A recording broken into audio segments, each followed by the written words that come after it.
Bismillahirrahmanirrahim. Assalamualaikum warahmatullahi wabarakatuh. Mari kita belajar kembali, kali ini di video yang ketiga, yang biasanya kebanyakan jarang untuk ditonton ya, lebih banyak yang video satu, karena barangkali yang video yang ketiga itu karena materi biologi biasanya lebih mudah dibandingkan yang fisika. Mari kita lanjutkan untuk nomor yang 21 ya. Perhatikan data berikut. Pasangan antara zat makanan, enzim, tempat, dan hasil pengubahan yang sesuai adalah nomor titik-titik. Materi tentang pencernaan makanan. Yang dicerna ada protein, karbohidrat, dan lemak. Di manakah tempat terjadinya enzim apa saja? Nah, perhatikan, kita cek langsung saja ke nomor 1. Protein oleh enzim petialin, salah ya, dan tidak terjadi di mulut. Oke. Yang nomor 2, karbohidrat, enzimnya tripsin, salah ya.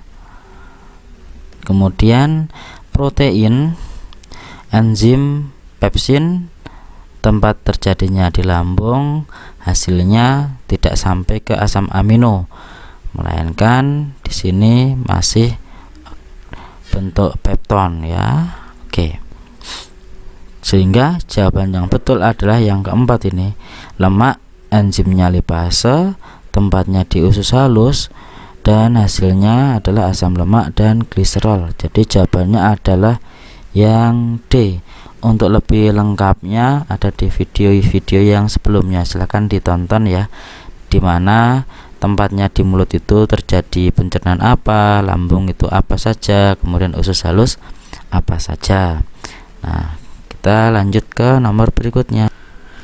Soal nomor 22. Perhatikan data zat aditif di bawah ini. Zat aditif di atas yang merupakan zat pewarna adalah titik-titik. Natrium nitrat ini adalah pengawet. Kemudian karamel ini pewarna, betul. Kemudian natrium benzoat ini adalah pengawet. Kemudian tartrazin ini adalah pewarna. Aspartam ini adalah pemanis. Jadi yang betul adalah 2 dan 4. Jawabannya adalah B. Soal nomor 23. Perhatikan gambar penampang batang berikut ini. Nah, bagian yang ditandai dengan huruf X berfungsi untuk titik-titik. X adalah yang bagian ini luar. Ini adalah namanya phloem, yaitu berfungsi mengangkut hasil fotosintesis. Nah, biasanya sering kebalik antara yang di bagian luar nih dengan yang di sebelah dalamnya ini, yang dibatasi oleh lapisan kambium. Nah, kalau yang di dalam adalah namanya xilem. Fungsinya adalah mengangkut air dan mineral dari akar, yang ini ya. Hati-hati. Oke. Kemudian berikutnya, perhatikan gambar organ pernapasan berikut. Nah, ini yang ditunjuk huruf X ini adalah rongga hidung ya. Proses yang tidak terjadi pada organ X adalah titik-titik. Nah, fungsi dari hidung adalah di sana mengatur suhu udara yang masuk ke dalam paru-paru, kemudian mengatur kelembaban, kemudian menyaring partikel debu dan kotoran. Jadi yang tidak terjadi di organ rongga hidung adalah sebagai tempat pertukaran gas oksigen dan gas karbon dioksida. Ini terjadi di bagian paling dalam yang disebut dengan alveolus. Ada di sini berupa seperti gelembung-gelembung gitu ya. Oke. Itu nomor 24. Soal nomor 25, perhatikan tabel ciri-ciri komponen darah berikut. Komponen darah itu ada eritrosit, leukosit, dan trombosit. Ciri sel darah yang benar adalah apakah strukturnya ini yang benar ataukah yang lain? Maka yang benar adalah strukturnya di sini. Perhatikan, eritrosit tanpa nukleus dan trombosit juga tanpa nukleus atau inti sel. Yang punya inti sel hanyalah leukosit, memiliki nukleus. Kemudian kalau nomor 2, jumlah selnya ini kebalik antara leukosit dan trombosit. Ini miliknya leukosit, ini miliknya trombosit. Kemudian yang fungsinya adalah, kalau eritrosit adalah sebagai transportasi atau mengangkut gas pernapasan, oksigen untuk dibawa ke seluruh tubuh, dan CO2 untuk dikeluarkan dari tubuh sebagai hasil pembakaran gitu ya. Kemudian leukosit ini adalah membunuh kuman, sedangkan trombosit pembekuan darah, ini kebalik. Kemudian yang gambar 4, yang kebalik adalah sel darah putihnya yang di sini, ini adalah trombosit yang di sini gitu ya. Oke, itu kebalik di sini. Jadi yang benar adalah nomor 1A.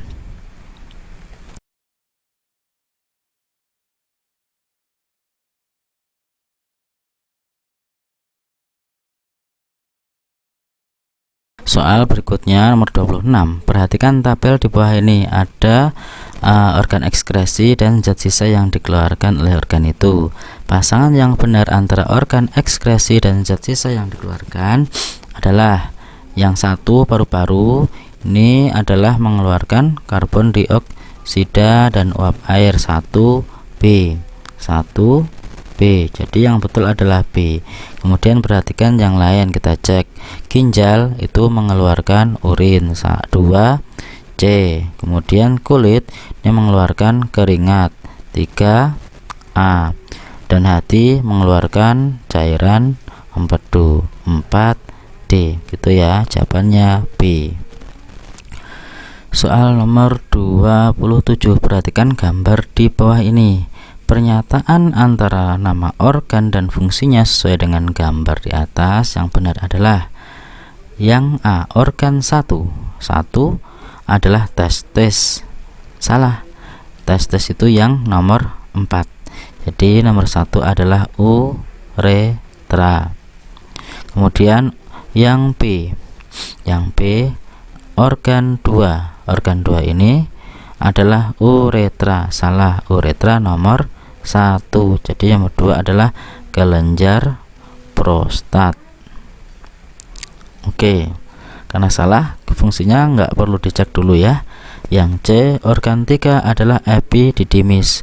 Jadi organ 3 ini yang ada di belakang testis namanya epididymis. Betul, yang berfungsi sebagai tempat penyimpanan sperma sementara, pematangan sperma.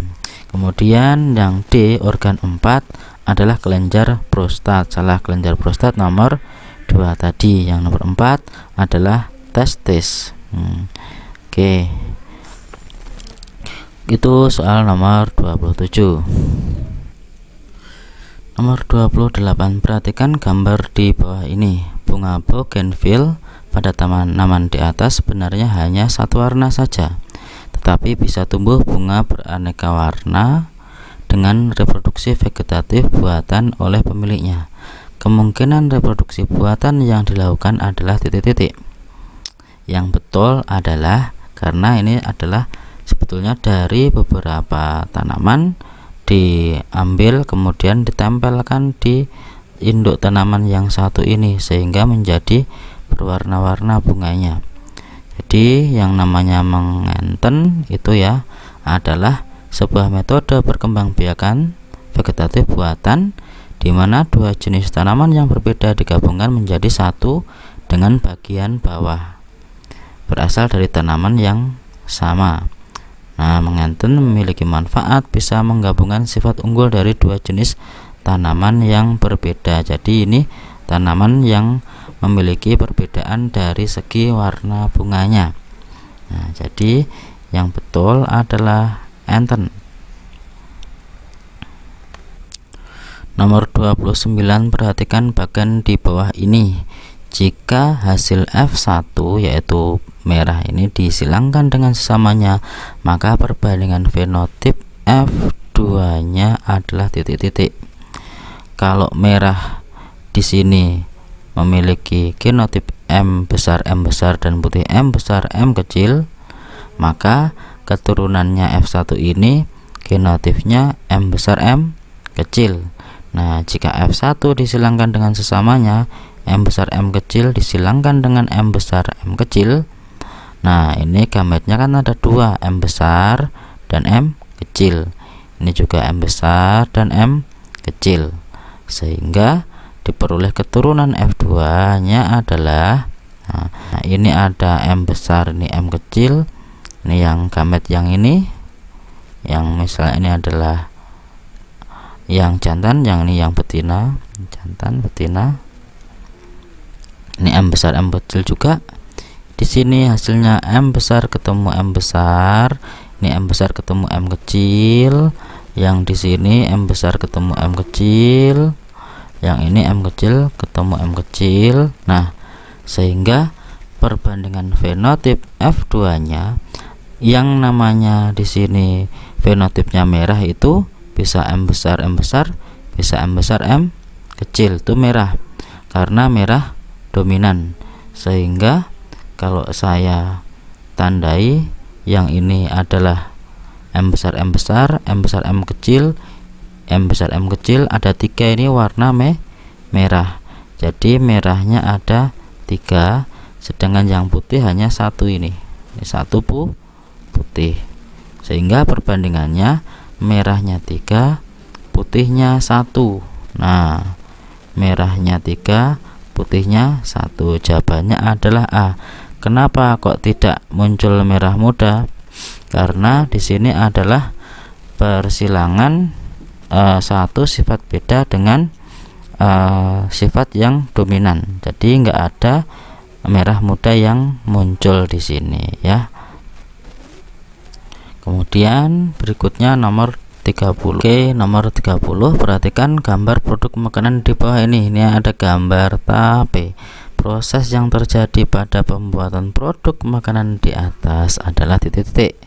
Nah, ini adalah produk bioteknologi konvensional, di mana pada proses pembuatannya membutuhkan mikroorganisme. Apa? Nah, kalau kalian ingat tape, maka kalian ingat Saccharomyces cerevisiae. Nah, jadi jawabannya adalah B. Nah, kalau yang A, pengentalan protein kasein susu dengan lactobacillus dan streptococcus. Apa ini? Ada pengentalan. Nah, ini adalah keju. Oke, kalau yang C, ada lactobacillus bulgaricus. Perubahan laktosa yang terkandung dalam susu menjadi asam laktat. Apa ini? Ya, ini yogurt. Sedangkan yang D, penguraian protein kompleks menjadi asam amino oleh jamur Rhizopus oryzae. Nah, kalau yang ini pada tempe. Selesai. Terima kasih. Selamat belajar kembali. Simak video-video yang sudah tersedia ya, untuk menambah pengetahuan kalian. Semakin banyak kalian menyimak pembahasan soal atau mengerjakan soal-soal, maka insya Allah akan lebih mudah mengingatnya kembali. Terima kasih. Assalamualaikum warahmatullahi wabarakatuh.